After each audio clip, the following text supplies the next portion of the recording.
Hello there, I'm Aiden, and welcome to A Pastor's Life for Me.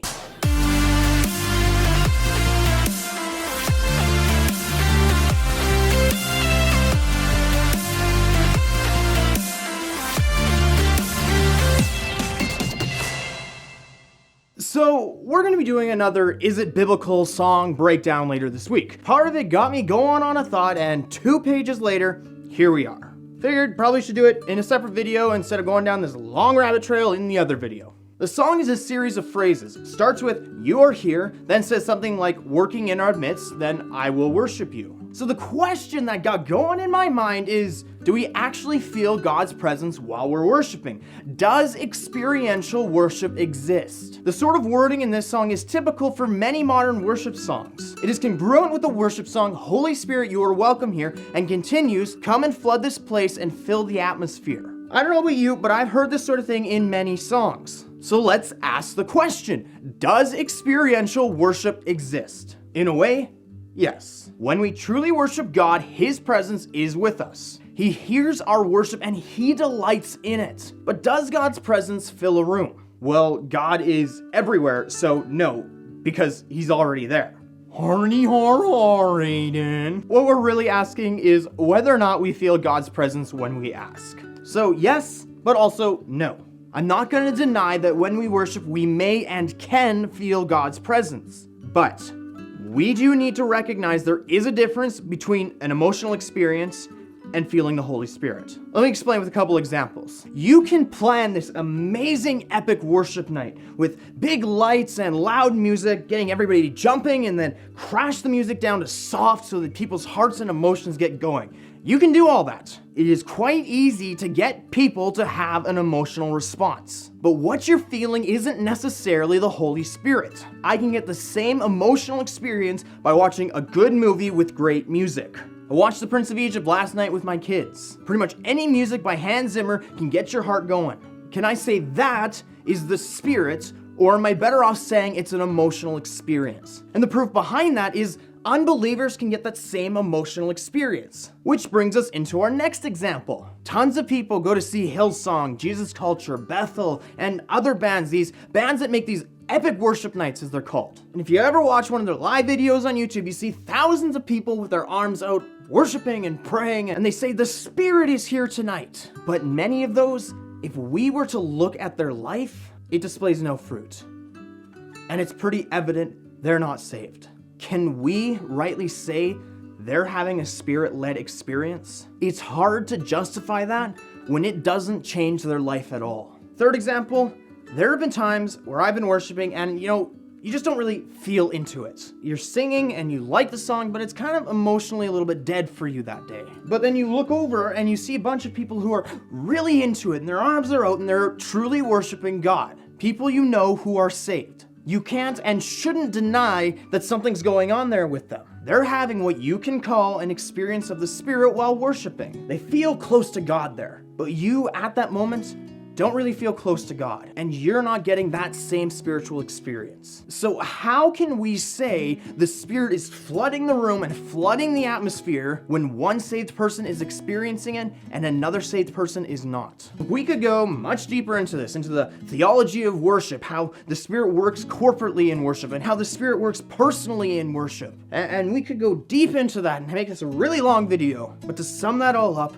yes, God's Spirit is present in both corporate worship and personal worship. So while I do believe that there are times that we feel the Spirit while we're worshiping, what we need to recognize and what we need to make clear is that there are going to be times that we don't. That doesn't mean the Spirit isn't working corporately and isn't working in us. And it never means the Spirit isn't present. During my second year in Bible college, I was going through somewhat of a rough patch. And a big part of that was that I didn't really feel God's presence, and it was draining. I prayed about it, and I read my Bible, and I dwelt upon it, and I asked God to let me have a spiritual experience.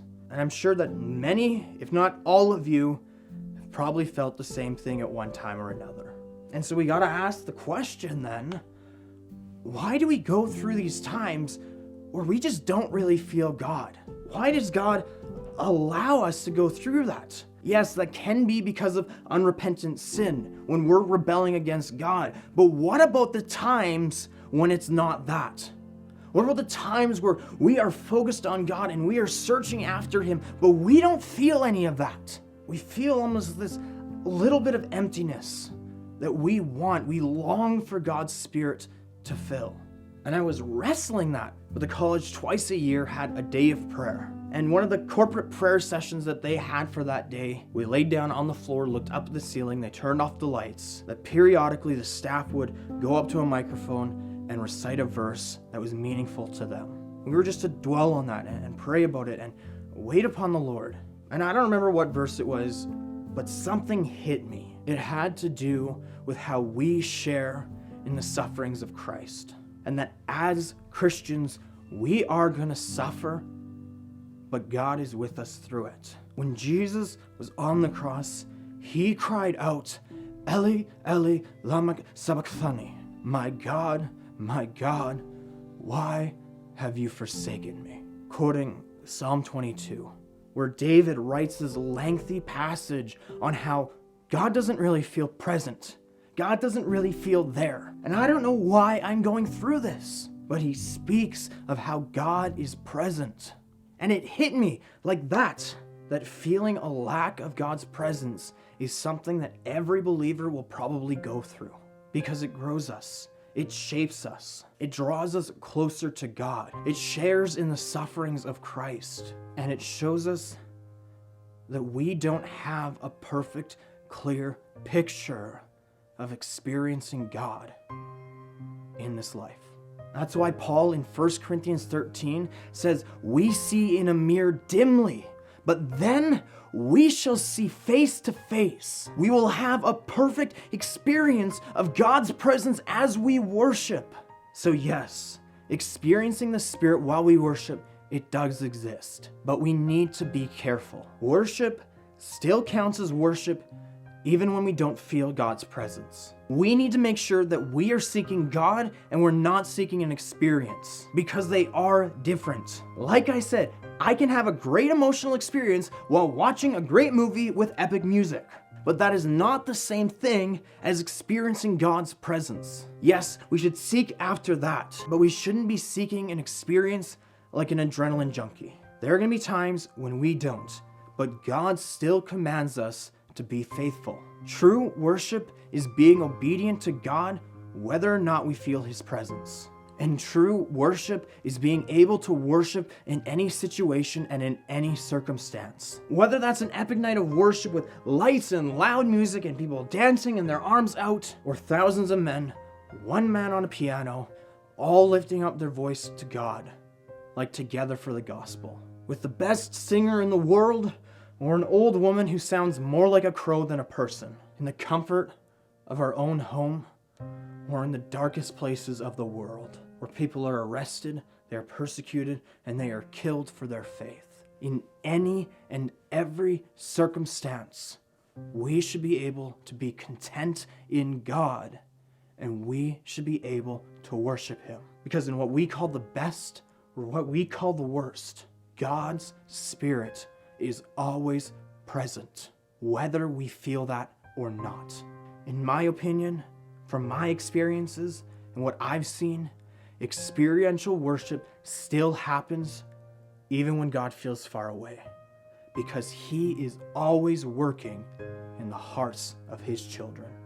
I hope that you enjoyed the video, and check back on the channel a couple of days for that song breakdown. Without cheating and without looking it up, can any of you guess what the song was just with the little information I gave you? And here's another hint. It's big right now. Like this video, subscribe to the channel, and check out our new merch. I was doing a t-shirt and a hoodie for myself and found out I can put these out publicly and a little proceed goes back to me. I thought it sounded like a pretty good idea. And if you're interested, you can find that link in the description. I want to thank you all for your faithfulness in watching these videos. I've been greatly encouraged over the past couple of weeks from some of the likes and the comments, and with people talking to me in person or shooting me a text. I love doing this, and I'm really glad and encouraged to see that some of you love it as well.